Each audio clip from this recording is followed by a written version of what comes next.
కార్యాలయం నుంచి కూడా ఆదేశాలు రాష్ట్ర వ్యాప్తంగా అన్ని నియోజకవర్గాలకి అందాయి. ఎంఆర్పిఎస్ ఉద్యమ నాయకుల్ని, ఉద్యమ కార్యకర్తలను అందరిని కూడా కలుపుకొని వైఎస్ఆర్సీపీ పార్టీ వారి సేవలను వినియోగించుకుని వైఎస్ఆర్సీపీ పార్టీ విజయంలో మాదిగల ముందుండి వారి పాత్ర నిర్వహించాలని చెప్పేసి ఆదేశాలు కూడా, స్పష్టమైన ఆదేశాలు పార్టీ నుంచి కూడా వైసీపీ నాయకులకి అందరికీ, అభ్యర్థులందరికీ కూడా అందాయి. ఆ తర్వాత అన్ని నియోజకవర్గాల్లో పర్యటనలు మొదలయ్యాయి. రాబోయే ఎన్నికల్లో జగన్మోహన్ రెడ్డి గారిని మరోసారి ముఖ్యమంత్రిగా ఎన్నుకుని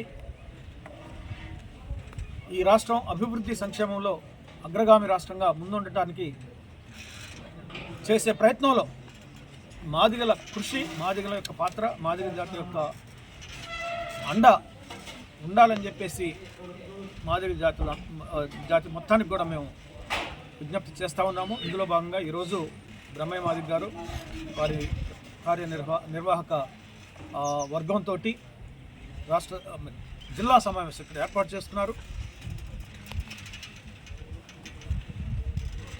తప్పకుండా పత్తికాడు నియోజకవర్గం బలసాని కిరణ్ గారి యొక్క విజయానికి మాదిగ జాతి యావత్తు కూడా సంపూర్ణంగా కృషి చేసి అత్యధిక మెజార్టీతో గెలిపించుకుంటామని చెప్పేసి ధీమాను, ఆ భరోసాను ఈ సందర్భంగా వ్యక్తం చేస్తూ మాదిగ రిజర్వేషన్ పోరాట సమితి వైఎస్ఆర్సీపీ పార్టీకి సంపూర్ణ మద్దతును తెలియజేస్తుంది. అదేవిధంగా జగన్ గారి గెలుపు పేద వర్గాల గెలుపుగా భావించి ఈ రాష్ట్రంలో ఉన్న ఎస్సీ, ఎస్టీ, బీసీ, మైనారిటీ, క్రైస్తవ వర్గ ప్రజలు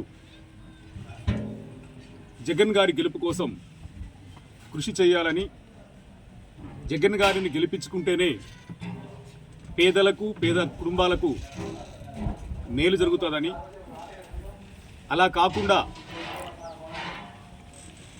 వేరే పార్టీని గెలిపించుకునే ప్రయత్నం జరిగితే పెత్తందారులకు, పెట్టుబడి వర్గాలకు ఉపయోగమే తప్ప పేద వర్గాలు కాదన్న విషయాన్ని గుర్తించాలని కోరుతూ, జగన్మోహన్ రెడ్డి గారు తన పాలన 5 ఏళ్ల కాలంలో పేద వర్గాలకు అందించినటువంటి అనేక సంక్షేమ కార్యక్రమాలను కూడా మేము గౌరవిస్తూ, మరలా జగన్మోహన్ రెడ్డి గారి ప్రభుత్వమే రావాలని, జగన్మోహన్ రెడ్డి గారి గెలిపే పేద వర్గాల గెలుపని చెప్పని సంపూర్ణంగా భావించి ఆయనకు మద్దతిస్తా ఉన్నాం. అదే క్రమంలో మాదిగలను గత 30 సంవత్సరాలుగా మోసపు మాటలతో, మాయగారడీలతో మోసం చేస్తూ మాదిగల సంక్షేమాన్ని, అభివృద్ధిని, రాజకీయ వాటాలను పక్కన పెట్టి ఎన్నికల సందర్భాల్లో మాత్రమే వర్గీకరణ అంశాన్ని తెరపైకి తీసుకొస్తూ, ఆ వర్గీకరణ అంశానికి మద్దతిస్తే మా మద్దతు అనే పేరు మీద 30 సంవత్సరాలుగా మాదిగలను స్వతంత్ర రాజకీయ శక్తులుగా ఎదగనీయకుండా, స్వతంత్ర శ్రేణులుగా ఎదగనీయకుండా వివిధ రాజకీయ పార్టీలకు తాకట్టు పెడుతూ మాదిగలను మోసం చేసుకుంటూ వస్తున్నటువంటి వారి చర్యలను ఆంధ్రప్రదేశ్ రాష్ట్ర ప్రజలు తీవ్రంగా తిప్పికొట్టాల్సిన అవసరం ఉందని కూడా సందర్భంగా తెలియజేస్తా ఉన్నాం. దానికి ఉదాహరణ ఈరోజు మందకృష్ణ గారు ఎన్డీఏ గెలుపు మాదిగల గెలుపని, చంద్రబాబు గెలుపు ప్రచారం చేస్తూ మరొక్కసారి మాదిగలను మనువాదానికి, మోసం చేసే అలవాటు ఉండబడిన, సంస్కృతి ఉండబడిన మోసగాడికి మరొక్కసారి తాకట్టు పెట్టే ప్రయత్నం జరుగుతుంది. దానిని ఆంధ్ర రాష్ట్ర ప్రజలంగా మనం తిప్పికొట్టాల్సిన అవసరం ఉందని భావించి ఎన్డీఏ గెలుపు మాదిగల గెలుపు ఎలా అవుతుంది, చంద్రబాబు గెలుపు మాదిగల గెలుపు ఎలా అవుతుంది, ఎన్డీఏ ఎస్సీ వర్గీకరణ అంశాన్ని పరిష్కరించుంటే అండగా నిలబడటంలో తప్పులేదు. చంద్రబాబు నాయుడు మోసం చేయకుండా అండగా నిలబడే ప్రయత్నం చేస్తే గెలిపించడంలో తప్పులేదు. కానీ ఈరోజు ఎన్డీఏ భారతీయ జనతా పార్టీ వర్గీకరణ ఉద్యమం 30 ఏళ్ల క్రితం మొదలైతే దానికంట ముందే 40 ఏళ్లుగా మేము వర్గీకరణకు సపోర్ట్ చేస్తున్నామని, 78లోనే వర్గీకరణ గురించి మాట్లాడామని, 82లోనే వర్గీకరణ గురించి మాట్లాడామని వేదికల మీదకి వచ్చి అనేక సార్లు చెప్పినటువంటి భారతీయ జనతా పార్టీ పెద్దలు 2014న తిరుపతి వెంకన్న స్వామి సాక్షిగా ఎన్నికల మేనిఫెస్టోలో పెట్టి వాళ్ళ ప్లేనరీ సమావేశాల్లో మేము అధికారంలోకి వస్తే 100 రోజుల్లోనే వర్గీకరణ చేస్తామని చెప్పని మాట ఇవ్వడం జరిగింది. అధికారంలోకి వచ్చి 10 సంవత్సరాలు గడిచింది. 10 సంవత్సరాల కాలంలో ఏ రోజు కూడా ఒక్క రోజైనా అసెంబ్లీ పార్లమెంటులో వర్గీకరణ అంశాన్ని ప్రస్తావించకుండా మభ్యపెట్టి మోసం చేసిన పార్టీ ఏదన్నా ఉందంటే భారతీయ జనతా పార్టీ. అలాగని చెప్పని అసలు ఏ చట్టాలు ఏ బిల్లులు చేయలేదనుకుంటే ఈ భారతదేశానికి అత్యంత కష్టతరమైనటువంటి 370 ఆర్టికల్ రద్దు చేసింది, త్రిపుల్ తలాకును తీసుకొచ్చింది, మహిళలకు రిజర్వేషన్లు కల్పించింది, అగ్రకుల పేదలకు 10% రిజర్వేషన్లు ఇచ్చింది. దానితో పాటు సిఆర్పిసి ఐపీసీ సెక్షన్లను కూడా రద్దు చేసే దగ్గర 176 మంది ఎంపీలను సస్పెండ్ చేసి మరీ చట్టాలు చేసుకొచ్చినటువంటి భారతీయ జనతా పార్టీకి ₹1 ఖర్చు కాని అంశం ఎస్సీ వర్గీకరణ అంశం. కానీ ఆ ఎస్సీ వర్గీకరణ అంశాన్ని మాత్రం పరిష్కరించడంలో మాత్రం తీవ్రంగా వైఫల్యం చెందింది, మాదిగలను దారుణంగా మోసం చేసింది. ఆ టీఆర్ఎస్ ఎంపీలు, కాంగ్రెస్ ఎంపీలు వర్గీకరణ అంశం మీద ప్రస్తావిస్తూ మాట్లాడిన ప్రతిసారి పాడిందే పాడరా పాసిపడ దాసుడు అన్నట్టు బీజేపీ సమాధానం, రాష్ట్రాలకు లేఖలు రాశామని, 20 రాష్ట్రాలు లేఖలు పంపాయని, అందులో 13 వ్యతిరేకంగాను 7 అనుకూలంగాను ఉన్నాయని, ఒక కేంద్ర పాలిత ప్రాంతం వ్యతిరేకిస్తుందని చెప్పిన మాటే చెప్పింది తప్ప వర్గీకరణ అంశాన్ని పరిష్కరిస్తారని మాట్లాడలేదు. దానికంటే ముందు తెలంగాణ ఎన్నికల సమయంలో కూడా తెలంగాణలో నవంబర్ 11న ఒక సభ నిర్వహిస్తే సభకు వచ్చినటువంటి నరేంద్ర మోడీ కూడా వర్గీకరణకు పార్లమెంటులో చట్టం కలిసి ఏం పని చేస్తాడు, మా మాదిగలందరూ కోతలు కోస్తాం, నాట్లేస్తాం, కుప్పలు కొడతాం, మాతో వచ్చి నాట్లేస్తాడా, కోతలు కోస్తాడా, కుప్పలు కొడతాడా? సుప్రీంకోర్టుకు సుప్రీం ఎవరు? పార్లమెంటుకు సుప్రీం ఎవరు? ప్రధాని. అంటే సమస్యని పరిష్కరించాల్సిన ప్రధాని గీతో కలిసి పనిచేస్తామని చెప్పని మాదిగలని దారుణంగా మోసం చేస్తే మరి అలాంటి మోసం చేసినటువంటి బీజేపీకి, ఎన్డీఏ కూటమికి ఎందుకు మందకృష్ణ గారు మద్దతు ఇవ్వాలంటున్నారో ఈ రాష్ట్రంలో ఉండబడినటువంటి నా మాదిగా మాలా కులాలతో ఉండబడిన ప్రజలతో పాటు నా ఎస్సీ ఎస్టీ బీసీ మైనారిటీ కాపు ముస్లిం వర్గాల ప్రజలు కూడా ఆలోచించాల్సిందిగా కోరుతా ఉన్నాం. ఈ మాటలు నేననే కాదు, ఇదే మందకృష్ణ గారు వర్గీకరణ అంశంపై బీజేపీతో ఉమ్మడి పోరు అని మాట్లాడిన విషయాన్ని గుర్తు చేస్తా ఉన్నాం. వర్గీకరణ అంశంపై ఉమ్మడి పోరు అని, అదేవిధంగా ప్రధాని దళిత వ్యతిరేకని మరొకసారి కేంద్రంలోకి నరేంద్ర మోడీ అధికారంలోకి వస్తే రిజర్వేషన్లు ఎత్తేస్తాడని, రాజ్యాంగాన్ని మారుస్తాడని చెప్పని, ఇతరు దళిత వ్యతిరేకని, ఇతనికి దళితుల పట్ల ఏమాత్రము ప్రేమ లేదని చెప్పని కంటాపదంగా చెప్పి దళిత వ్యతిరేకని మాట్లాడినటువంటి మందకృష్ణ గారిని మేము ఒకసారి గుర్తు చేస్తా ఉన్నాం. అంతేకాకుండా నరేంద్ర మోడీ సభలో మా ఎంఆర్పిఎస్ కార్యకర్తని తల పగలగొడితే ఆ తల పగలగొట్టిన కార్యకర్తను పక్కన పెట్టుకొని బీజేపీ మీద ప్రతీకారం తీర్చుకుంటానని, పల్లెలకు రానికుండా అడ్డుకుంటానని ప్రగల్భాలు పలికిన మందకృష్ణ ఈ రోజెందుకు కన్నీళ్లు పెట్టుకొని ప్రధానమంత్రి కాలు పట్టుకొని కడుపులో తలబెడుతున్నాడో ఈ రాష్ట్రంలో ఉండబడిన నా ప్రజలు అర్థం చేసుకోవాల్సిందిగా కోరుతా ఉన్నాం. బీజేపీ నంబర్ 1 దోషి, ఇక బీజేపీనే నంబర్ 1 దోషి. బీజేపీతో యుద్ధం అని చెప్పని ప్రకటన చేసినటువంటి ఆయన ఈ రోజెందుకు యుద్ధాన్ని మాని ఆడతోటి సయోధ్యను కొనసాగిస్తున్నాడో ఈ రాష్ట్రంలో ఉండబడిన ప్రజలు అర్థం చేసుకోవాలి. కేంద్ర ప్రభుత్వం మీద తాడో పేడో అని చెప్పి మాట్లాడిన ఆయన ఈ రోజు ఎందుకు మాదిగలను మభ్యపెట్టి మాదిగలను మోసం చేసిన మనువాద పార్టీకి తాకట్టు పెట్టాలని చూస్తున్నాడు అర్థం చేసుకోవాల్సింది కోరుతున్నాం. అందుకే ఈ రాష్ట్రంలో ఉండబడినటువంటి నా మాదిగ సామాజిక వర్గానికి అడుగుతున్నాను, మాదిగల మీ మనువాద వారసులమా, అంబేద్కర్ వారసులమా తేల్చుకోవాల్సిన సమయమైంది. మాదిగల మనువాద వారసులమా, అంబేద్కర్ వారసులమా తేల్చుకోవాల్సిన సమయం ఆసన్నమైంది. అంబేద్కర్ వారసులం అనుకుంటే మనువాదాన్ని తిప్పికొట్టాల్సిందే. మరొకసారి ఈ రాష్ట్రంలో, ఈ దేశంలో మళ్ళీ ఎన్డీఏ కూటమి వస్తే, బీజేపీ వస్తే రాజ్యాంగాన్ని రద్దు చేస్తామని చెప్పని ఆర్ఎస్ఎస్ వాళ్ళు మాట్లాడుతూ ఉన్నారు. 400 ఎంపీ సీట్లు వస్తే మేము రాజ్యాంగాన్ని మారుస్తాం, లౌకికవాదం అనే పదాన్ని లేకుండా చేస్తామని చెప్పని ఆర్ఎస్ఎస్ కార్యకర్తలు మాట్లాడుతున్నారు. రాజ్యాంగాన్ని మారిస్తే తప్పేందని మాట్లాడుతున్నారు. దాన్ని సమర్థించుకోవడం కోసం ఈ రోజు మాకు ఆలోచన లేదు, రిజర్వేషన్ ఉండాల్సిందని చెప్పని సమర్థించుకునే దగ్గరికి బీజేపీ నెట్టివేయబడతా ఉంది. అంతర్గతంగా రాజ్యాంగాన్ని ఎత్తేయాలని కుట్ర చేసినటువంటి బీజేపీని, రాజ్యాంగం లేకపోతే మాదిగలతో పాటు అన్ని అణగారిన వర్గాల ప్రజల మనోభావాలు దెబ్బతింటాయి కనుక రాజ్యాంగాన్ని కాపాడుకోవాల్సిన నైతిక బాధ్యత మనకుంది కనుక ఎన్డీఏని ఓడించాలని విజ్ఞప్తి చేస్తా ఉన్నాం. దాంతోపాటు ఒకవేళ ఎన్డీఏ కూటమి అధికారంలో ఉండబడిన దగ్గర చూడండి, భారతీయ జనతా పార్టీ అధికారంలో ఉండబడిన రాష్ట్రాలను చూద్దాం ఒకసారి. అది గుజరాతా, రాజస్థానా, లేదనుకుంటే ఉత్తరప్రదేశ్, మణిపూర్ అనుకుంటే ఆ రాష్ట్రాల్లో నా దళిత గిరిజనులకు, నా ముస్లిం మైనారిటీ క్రైస్తవులకు దేని మీద హక్కు ఉండదు. తినే తిండి దగ్గర నుంచి, కట్టే బట్ట దగ్గర నుంచి వాళ్ళు చెప్పిందే చేయాలి. చేయకపోతే చెట్టు గట్టిగా కొట్టి చంపేస్తారు, గుర్రం ఎక్కితే కొట్టి చంపేస్తారు, మంచి బట్టలు వేసుకుంటే కొట్టి చంపేస్తారు. వాటితో పాటు ఇదే నరేంద్ర మోడీ గుజరాత్ ముఖ్యమంత్రిగా ఉండగా గోద్రా సంఘటన జరిగితే ముస్లిం మహిళలను ఊచకోత కోసి నిండు గర్భిణితో ఉండబడిన గర్భిణిని కూడా కడుపులో కత్తేసి బిడ్డతో సహా చంపినటువంటి సంస్కృతి ఉండబడినటువంటి భారతీయ జనతా పార్టీ. ఆనాడు గోద్రా అయితే నిన్నగాక మొన్న మణిపూర్లో నా క్రైస్తవ సోదరులకు సంబంధించిన కుట్ర జరుగుతుంది. మనువాద కవిగిల నుంచి మాదిగలను కాపాడుకోవాలి. మాదిగలతో పాటు సమాజంలో ఉండబడిన అన్ని వర్గాలను కాపాడుకోవాల్సినటువంటి నైతిక బాధ్యత మన మీద ఉంది కనుక ఎన్డీఏని ఓడించడమే లక్ష్యంగా పెట్టుకుందామని సందర్భంగా తెలియజేద్దాం. ఇకపోతే ఆంధ్రప్రదేశ్ రాష్ట్రానికి వస్తే ఒకనాడు చంద్రబాబు నాయుడు నేను గతంలో వర్గీకరణ చేశాను, మరలా అధికారంలోకి వస్తే వర్గీకరణ చేస్తాను, నేనే పెద్ద మాదిగ అవుతానని చెప్పని మన డప్పు కొట్టి, మన చెప్పు కుట్టి, మన కండ వేసుకొని, మన జెండా పట్టుకొని పెద్ద మాదిగ అన్నటువంటి చంద్రబాబు నాయుడు పాదయాత్ర ముగించుకొని 2014లో అధికారంలోకి వచ్చాడు. అధికారంలోకి వచ్చిన 6 నెలలు తిరక్కముందే మా సోదర సామాజిక వర్గం చెప్పిన మాటలా లేకుంటే కారణాదన్న కానీ ఆంధ్రప్రదేశ్లో మాదిగలు లేరనే పేరు మీద ఎంఆర్పీఎస్ ఉద్యమాన్ని, మాదిగల ఉనికిని, మాదిగల అస్తిత్వాన్ని అధపాతాళానికి దొక్కి ప్రశ్నార్థకం చేసినటువంటి ఎవరు ఉన్నారంటే అది చంద్రబాబు నాయుడు.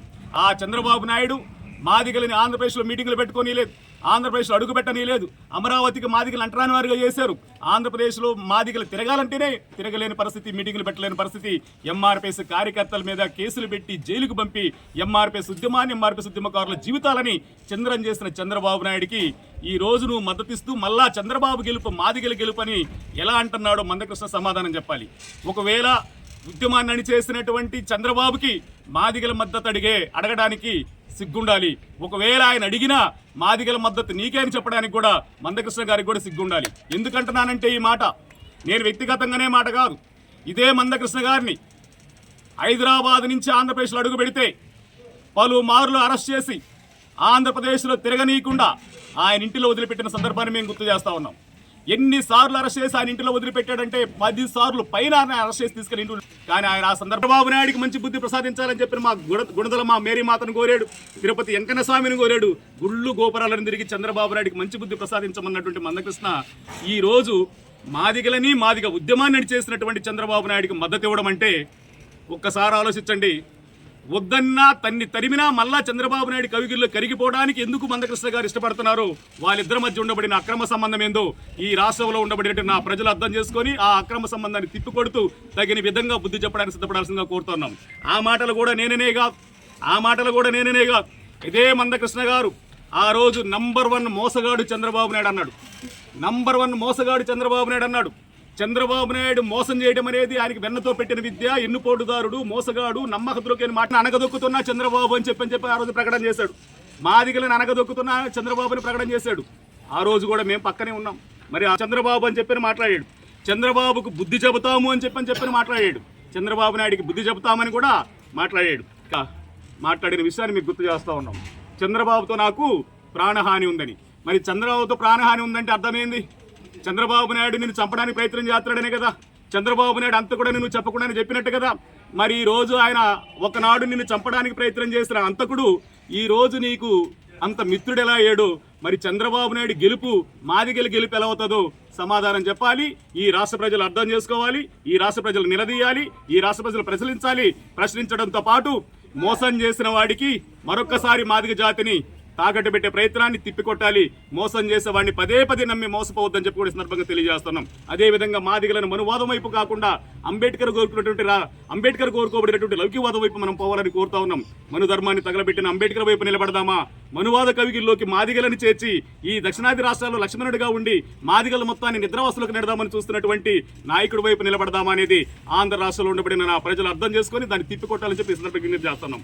అయితే అదే క్రమంలో మా అన్న పెద్దలు గౌరవనీయులు రావెల కిషోర్ బాబన్న ఎంఆర్పీఎస్ ఉద్యమానికి మొదటి కాలం నుండి నేటి వరకు కష్టాల్లోనూ, నష్టాల్లోనూ, ఇబ్బందుల్లోనూ ఉద్యమానికి అండగా నిలబడి ఉద్యమాన్ని ముందుకు నడిపించిన ఆయన, ఉద్యమాన్ని ముందుకు నడిపించిన ఆయన, మేము కూడా ఆంధ్రప్రదేశ్లో జరుగుతున్న పరిణామాలను గమనించిన ఆయన, అరే ముఖ్యమంత్రిని ఆంధ్రప్రదేశ్లో కలవాల్సిన అవసరం ఉందని చెప్పని ముఖ్యమంత్రి గారు చొరవ తీసుకొని ముఖ్యమంత్రి గారితో మాట్లాడి మమ్మల్ని కల్పించి మాదిగల సమస్యల పట్ల మీరు స్పందించాలని చెప్పని కోరినటువంటి అన్న కిషోర్ అన్న ద్వారా మేము జగన్మోహన్ రెడ్డి గారిని కలిసాం. జగన్మోహన్ రెడ్డి గారిని కలిస్తే తణుకులో వాస్తవానికి ఇప్పటిదాకా స్వార్థపరులైనటువంటి చంద్రబాబుతో కలిసి మందకృష్ణ చేసిన ప్రచారం, స్వార్థపరుడైన చంద్రబాబుతో కలిసి మందకృష్ణ చేసిన ప్రచారం, జగన్మోహన్ రెడ్డి దళిత వ్యతిరేకని, జగన్మోహన్ రెడ్డి మాదిగల వ్యతిరేకని, జగన్మోహన్ రెడ్డికి వర్గీకరణ వ్యతిరేకని చెప్పని ప్రచారం చేయడం జరిగింది. దానిని నమ్మి మాదిగలు కూడా మోసపోయిన సందర్భం కనపడతా ఉంది. కానీ నిన్నగాక మొన్న మేము గత నెల 18వ తారీఖున జగన్మోహన్ రెడ్డి గారిని కలిస్తే జగన్మోహన్ రెడ్డి గారు మమ్మల్ని కలిసి చూసిన వెంటనే అన్న అండగా నిలబడండి అని కోరడంతో పాటు ఆయన వర్గీకరణ అంశం మీద తనకు ఉండబడినటువంటి స్పష్టమైనటువంటి అవగాహన, స్పష్టమైన వైఖరిని తెలియజేశాడు. అన్న నేను చంద్రబాబులాగా మోసాలు చెప్పేవాడిని కాదు, నేను చంద్రబాబులాగా మాయమాటలు చెప్పేవాడిని కాదు, నేను చంద్రబాబులాగా అబద్ధాలు చెప్పేవాడిని కాదు. నా చేతిలో లేని అంశాన్ని, నా పరిధిలో లేని అంశాన్ని పరిష్కరిస్తానని చెప్పని మీకు అబద్ధం చెప్పి మాయ చేసి మోసం చేసి హామీలిచ్చి పక్కదారి పట్టించే పరితరం నేను చెయ్యను. నా చేతిలో ఉండబడిన సమస్యను నేను పరిష్కరిస్తాను. అదేవిధంగా వర్గీకరణ అంశం ఈరోజు రాష్ట్రాల చేతిలో లేదు. వర్గీకరణ అంశం ఈరోజు సుప్రీంకోర్టులో ఉంది. సుప్రీంకోర్టులో ఆ అంశం పరిష్కారానికి నోసుకున్నప్పుడు సుప్రీంకోర్టు తీర్పుకు అనుగుణంగా మేము ముందుకెళ్తానన్నా, దానికన్నా ముందు మాదిగల అభివృద్ధి కావడానికి, మాదిగల సంక్షేమ రంగాల్లో, రాజకీయ రంగాల్లో అభివృద్ధి చేయడానికి మన వంతు ఎలాంటి పాత్ర పోషించాలి, ఏ విధంగా ముందుకెళ్లాలని దాని మీద ముందుకెళ్లి మాదిగల అభివృద్ధి చేసే దగ్గర నేను అండగా నిలబడతాను, నాకు అండగా నిలబడే ప్రయత్నం మీరు చేయండి అన్నా అని చెప్పని జగన్మోహన్ రెడ్డి గారు మాట్లాడటం జరిగింది. ఎందుకు జగన్మోహన్ రెడ్డి గారిని నమ్మాల్సి వస్తుందంటే 2014లో చంద్రబాబు నాయుడు వర్గీకరణ చేస్తానని చెప్పని చేయకుండా మోసం చేశాడు. మళ్ళీ 2024 వచ్చేటప్పటికే 10 ఏళ్ళు వర్గీకరణ గురించి మాట్లాడని చంద్రబాబు నాయుడు మళ్ళీ ఎన్నికల సమయం వచ్చేటప్పటికే వర్గీకరణ ఒక ఐటమ్గా తీసుకొని మాట్లాడే ప్రయత్నం చేస్తా ఉన్నాడు. అంటే ఎన్నికల సమయం వచ్చినప్పుడే చంద్రబాబు నాయుడు వర్గీకరణ కనపడుతుంది, మిగిలిన సందర్భాలు కనపడదు. కానీ చంద్రబాబులాగా మోసపు మాటలు, మాయ మాటలు, పరిష్కారానికి నోచుకొని హామీలు ఇచ్చేటంటే పరిష్కార దిశగా తన చేతిలో ఉండబడిన దాన్ని పరిష్కరిస్తానని చెప్పేటువంటి మాటిస్తే నిలబడేటువంటి నాయకుడుగా జగన్మోహన్ రెడ్డి గారు ఉన్నారు కనుక జగన్మోహన్ రెడ్డి గారి మాట మీద విశ్వాసంతో ఆయన వల్ల మాది జాతి ఎంతో కొంత మేలు జరుగుతుందని చెప్పి విశ్వసించిన మేము ఈ ఎన్నికలు జగన్మోహన్ రెడ్డి గారికి సంపూర్ణ మద్దతు ఇవ్వడానికి సిద్ధంగా ఉన్న సందర్భంగా తెలియజేసుకుంటూ ఇకపోతే పత్తిపాడు నియోజకవర్గంలో పోటీ చేస్తున్నటువంటి సామాన్యుడు, విద్యావంతుడు బలసాని కిరణ్ కుమార్ గారు ఈ రాష్ట్రంలో జగన్మోహన్ రెడ్డి గారు సామాజిక న్యాయానికి పెద్దపేటేస్తూ ఎంతో కొంత పేద వర్గాలని పాలక వర్గంలో భాగస్వాములు చేసే ప్రయత్నం ఎవరన్నా చేస్తున్నారు అనుకుంటే అది సామాన్యులని, పేదవాళ్ళని రాజకీయంగా ప్రోత్సహిస్తున్న దగ్గర జగన్మోహన్ రెడ్డి గారు కనపడతారు. ఆ కనపడే క్రమంలోనే ఈరోజు మన బలసాని కిరణ్ గారు కూడా ఎంత విద్యావంతుడైన కిరణ్ గారిని ఈరోజు పత్తిపాడు నియోజకవర్గానికి మనకి శాసనసభ్యులుగా తీసుకొచ్చి పోటీలో ఉంచడం జరిగింది. ఈరోజు పత్తిపాడు నియోజకవర్గంలో ఉండబడినటువంటి మాదిగలమేగా అన్ని వర్గాల ప్రజలని చైతన్యం చేయాల్సిన బాధ్యత. ఇందాక నేను చెప్పాను, మరొకసారి ఎన్డీఏ వస్తే మన చర్చిలు మనమే కాపాడుకోవాలి, మన మసీదులు మనమే కాపాడుకోవాలి, మన అక్క చెల్లెలు మన ప్రాణాలు మనమే కాపాడుకోవాలి. ఆ పరిస్థితి నుంచి పోవాలనుకుంటే ఎన్డీఏ ఓడాలి, జగన్ గారు గెలవాలనుకున్నప్పుడు ఈరోజు మనకి అందుబాటులో ఉండబడినటువంటి నాయకుడుగా, అందుబాటులో ఉండబడినటువంటి వ్యక్తిగా బలసాని కిరణ్ కుమార్ గారు పత్తిపాడులో ఉన్నారు కనుక పత్తిపాడులో ఉండబడిన ప్రజలందరినీ మాదిగలు చైతన్యం చేసి ఎన్డీఏ కూటమి వస్తే జరిగే నష్టాన్ని, చంద్రబాబు వస్తే చేసే మోసాన్ని తెలియపరుచుకుంటూ బలసాని కిరణ్ గారి గెలుపు కోసం కృషి చేస్తామని, ఆయన గెలిపే లక్ష్యంగా ఈరోజు ఈ సమావేశం ఇక్కడ నిర్వహించుకోవడం కూడా, ఈ సమావేశానికి మా పెద్దలు, మా అన్న రావెల కిషోర్ అన్న గారు రావడం కూడా ఉద్దేశం ఈ రోజు పత్తిపాడు నియోజకవర్గంలో ఉండబడినటువంటి మాదిగల మొత్తాన్ని సమేతం చేసుకొని కిరణ్ గారి గెలుపు లక్ష్యంగా పనిచేయడం కోసం, అదేవిధంగా గుంటూరు జిల్లాలో ఉండబడిన మా నాయకత్వం మొత్తం కూడా అవసరం అనుకుంటే కిరణ్ గారి కోసమే పత్తిపాడులోని కేంద్రీకృతమయ్యి పత్తిపాడులోని పనిచేసి ఆయన గెలిపించుకునే దిశగా మా వంతు ప్రయత్నం చేస్తామని చెప్పి కూడా ఈ సందర్భంగా తెలియజేసుకుంటూ చివరిగా నా రాష్ట్ర ప్రజలందరికీ సవినయంగా విజ్ఞప్తి చేస్తున్నా, జగన్ గారి గెలుపు పేద వర్గాల గెలుపుగా భావించి ఆయన గెలిపించే ప్రయత్నం చేయండి. లేకుంటే మనువాద కూటమి వచ్చినా, లేదు చంద్రబాబు వచ్చినా ఈ రాష్ట్రంలో ఉండబడినటువంటి పేద వర్గాల మీద, ఈ రాష్ట్రంలో ఉండబడినటువంటి అణగారిన వర్గాల ప్రజల మొత్తం కూడా మన ఆత్మగౌరవాన్ని కాపాడుకోవడానికి కోసం అనేక కష్టాలు పడాల్సిన దౌర్భాగ్యస్థితికి నెట్టివేయబడతామన్న విషయాన్ని కూడా గ్రహించి జగన్ గారి గెలుపు పేద వర్గాల గెలుపుగా భావించి ఆయన గెలుపు కోసం ఈ రాష్ట్రంలో ఉండబడినటువంటి అన్ని వర్గాల ప్రజలు కృషి చేయాల్సిందిగా పిలుపునిస్తా ఉన్నాం.